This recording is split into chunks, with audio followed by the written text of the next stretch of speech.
আসসালামু আলাইকুম। জমি বিক্রয় করেছেন 20%, কিন্তু যে ব্যক্তি ক্রয় করেছে সেই ব্যক্তি রেকর্ড করেছে 30%। অর্থাৎ আপনার ওই প্রপার্টিতে বা ওই সম্পত্তিতে 30% সম্পত্তি আছে, সেখান থেকে আপনি 20% সম্পত্তি একজনের কাছে বিক্রি করলেন। বিক্রি করার পরে দেখা গেল অনেক বছর যাবত আপনি আর খোঁজ খবর নিলেন না, অমনি বসবাস করতে আছেন।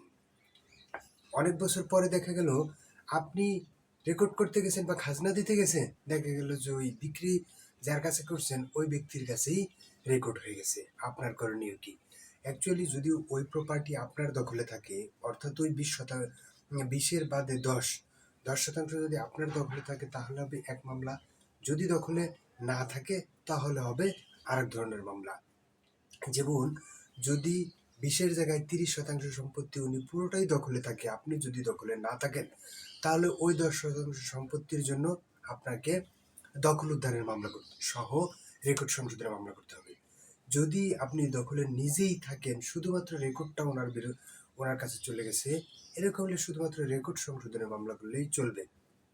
এখন কথা হলো, যদি আপনার এটা নিজেদের মধ্যেই থেকে থাকে তাহলে কি করণীয়?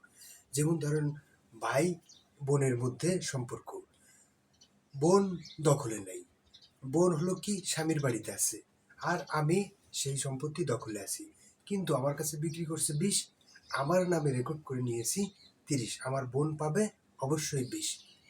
এই সম্পত্তি আমার দখলে, এই দখল আমার দখল মানে আমার বোনের দখল।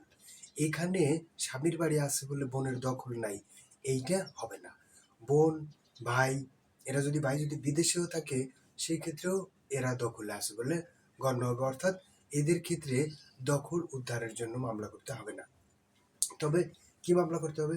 শুধুমাত্র বাটোয়ারা মামলা করলেই চলবে, এবং রেকর্ড সংশোধন ও বাটোয়ারা দিয়ে দিলে একসাথে হয়ে যাবে। যেহেতু আপনার ভাই বোন ওয়ারিশরা একই প্রপার্টিতে যদি দখলে নাও থাকে, সে দখল আছে বলে বিবেচিত হবে।